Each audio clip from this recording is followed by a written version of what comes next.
Hey, Shalom Israel, Brother Rich Jr. here. So today, guys, we're going to be reading Leviticus chapter 17. In the previous chapter, we were looking at the Day of Atonement. If you didn't get a chance to see that video, I suggest that you click off this video and take a look at that one. I feel like you can learn a few things. After you've done so, come to this video and join us. And we're going to go through this thing as best as we can.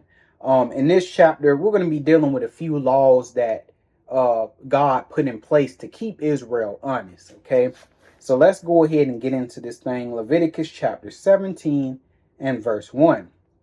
And it says, "And the Lord spake unto Moses, saying, Speak unto Aaron, and unto his sons, and unto all the children of Israel, and say unto them, This is the thing which the Lord hath commanded, not Moses, not Aaron, not one of Aaron's sons, not one of the elders over the children of Israel. This is the thing that the Lord have commanded." Verse 3.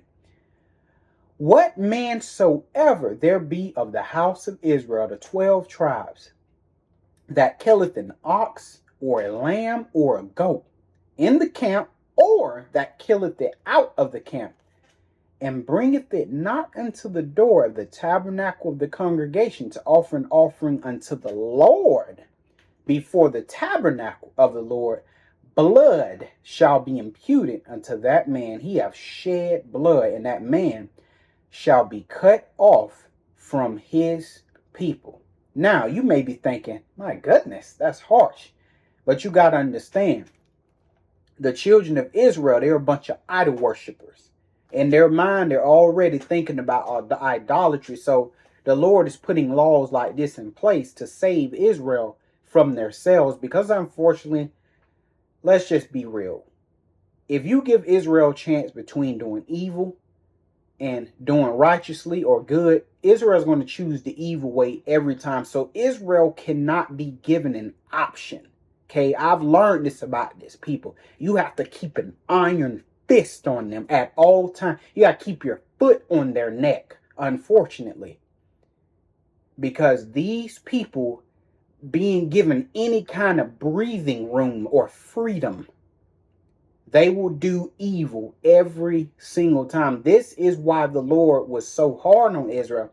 This is why he was so strict. That's why people say, man, God, man, he was so strict. That's why, because the children of Israel they was hard-headed, man. They heart was, you heard Aaron, he said, these people, man, their heart is set on mischief. And so the Lord is putting these preventative measures in place to keep Israel from idolatry. Because remember, in idolatry, there was a lot of sacrificing of bulls, goats, rams. You know, instead of them being sacrificed to the Lord, they were being sacrificed to these wooden statues, this handmade stuff. So again, the Lord is trying to save Israel from themselves. Because remember, if they keep on with that idolatry, once they get in the land, they're not going to inherit that land for very long. The Lord going to kick them right out. Okay, and we did the idolatry, and where we at? We in all of these different lands because we could not stop worshiping idol gods. Okay, but all right, back to the chapter, verse 5. It says, "To the end that the children of Israel may bring their sacrifices which they offer in the open field, even that they may bring them unto the Lord, unto the door of the tabernacle of the congregation, unto the priest, and offer them for peace offerings unto the Lord. And the priest shall sprinkle the blood upon the altar of the Lord at the door of the tabernacle of the congregation, to burn the fat for a sweet savor unto the Lord. And they shall no more offer their sacrifices unto devils, after whom they have gone a whoring." My point proven. That's why this was instituted, to save Israel from themselves, because the Lord knows Israel. These people's heart is set on worshiping idols.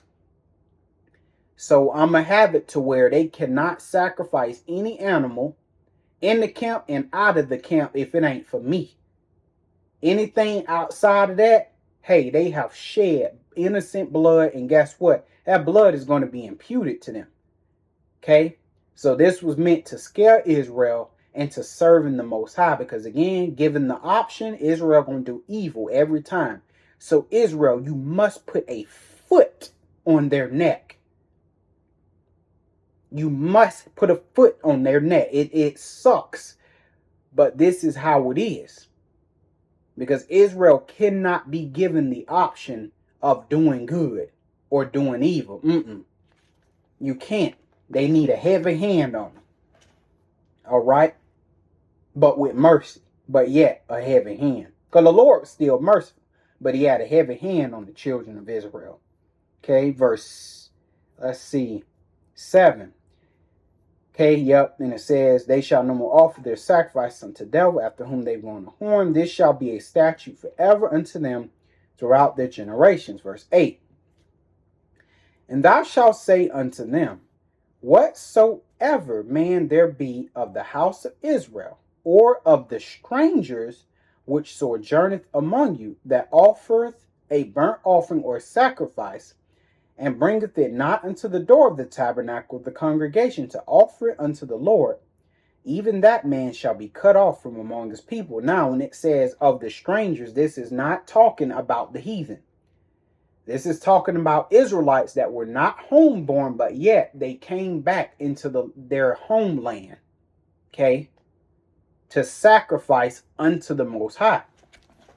Okay, and we're going to see that this stranger right here is not talking about no heathen. Because you'll have a lot of teachers, they'll, see, that's talking about the heathen. Homeborn, that's talking about the 12 tribes, and, the stranger, that's talking about the heathen. No, we're dealing with homeborn Israelites and Israelites that was born in other countries outside of their homeland. So Exodus chapter 12, and we're going to read verses 49. It says, as a matter of fact, this is an example. One law. Okay, what law? This law of sacrificing only to the Lord. Okay, you couldn't sacrifice animal inside of the camp, outside of the camp. It didn't matter unless you were bringing it, unless it was for the Lord. Okay, that's an example of a law. 49. One law, that law we just read in Leviticus 17, shall be to him that is homeborn. Okay, that's your clue right there. Homeborn, Israelites born in the land. And unto the stranger that sojourneth among you. Okay, why did it say homeborn? Because these are two separate groups of Israelites. One group is born in the land, the other group was born outside the land, but yet they came back for a period of time to sojourn. Sojourning meaning that this is not your final resting place. This is just a stopping place you're visiting for a while, but you're going to make your way back home. Okay. So that's talking about Israelites born outside of the land. Lord say one law to them. All right. Now let's go ahead and go back, brothers and sisters. We are going to read. Let me see. Where did I leave off of? I think I just read verse 8. Yeah. So verse 9. It says, and brings it not unto the door of the tabernacle of the congregation to offer it unto the Lord, even that man shall be cut off from among his people. So that's whether it's the homeborn Israelite or the Israelite that was born outside of the land, they'll be cut off. 10.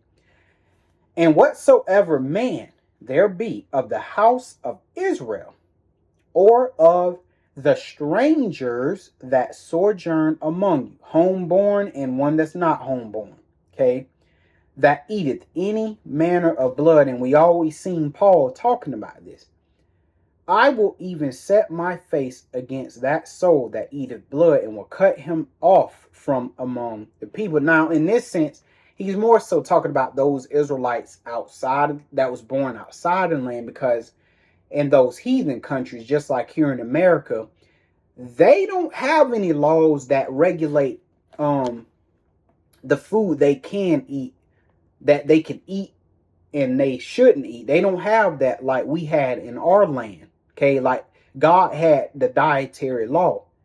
He had laws in the books. Hey, you can't eat nothing, no meat that's got the blood in and stuff. But the heathen countries, they don't care. Like in America, you can eat as much as bloody as meat as you want. Well, the Lord telling them, hey, you better not eat no bloody meat or I'm going to go upside your head. All right.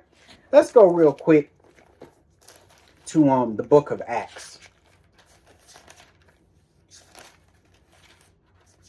The book of Acts, this is the only reference scripture that I have. After this, we're going to go back to Leviticus and we'll finish it out. So Acts 15, and I'm going to read verse 23. And it says, and they wrote letters by them after this manner, the apostles and the elders and the brethren, sending greeting unto the brethren that are of the Gentiles in what?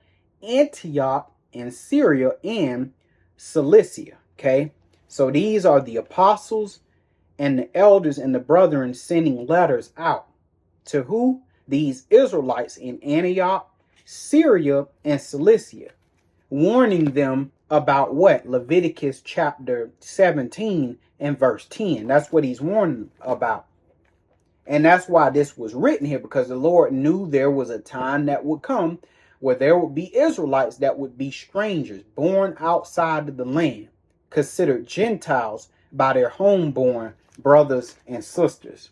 Okay, now we're going to read verse 28 and 29, and it says, for it seemed good to the Holy Ghost and to us to lay upon you no greater burden than these necessary things, right?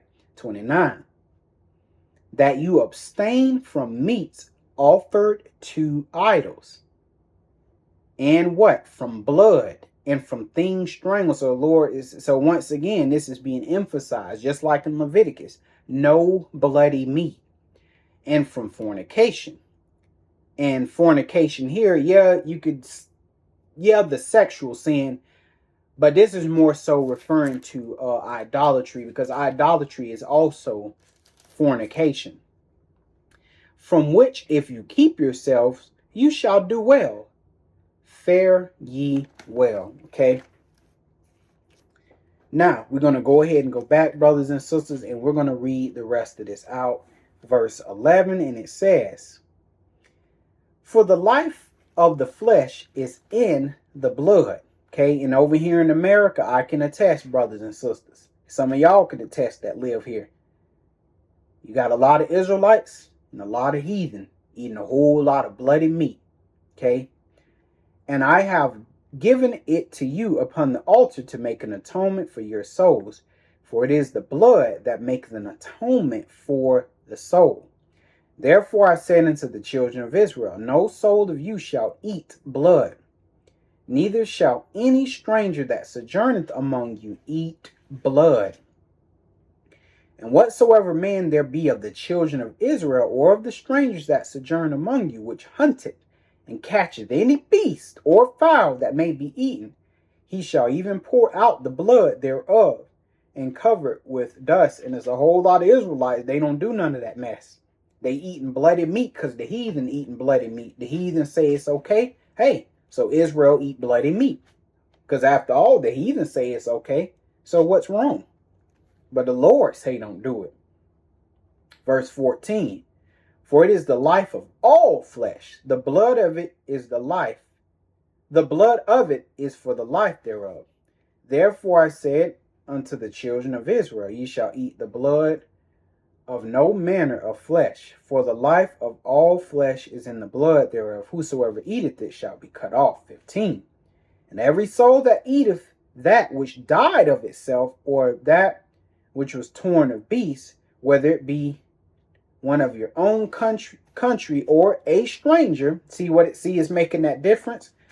One of your own country, that's that homeborn thing, or of a stranger, an Israelite that came to sojourn among their brothers and sisters. Okay, but as it stands right now, brothers and sisters, after the destruction of Jerusalem in 70 AD, we're all strangers. That homeborn, all of that stuff over. That ended when the Romans came and they sacked Jerusalem. That Jew, Gentile, homeborn stranger, that all ended with that Roman invasion. Okay, because largely those things that are talked about in Leviticus, Exodus, about the stranger and the homeborn, it was for those times that we seen in the New Testament, brothers and sisters. But that's a whole nother lesson. Verse 15. So he says, every soul that eateth that which died of itself, or that which was torn of beasts, whether it be one of your own country or a stranger, he shall both wash his clothes and bathe himself in water and be unclean unto the even.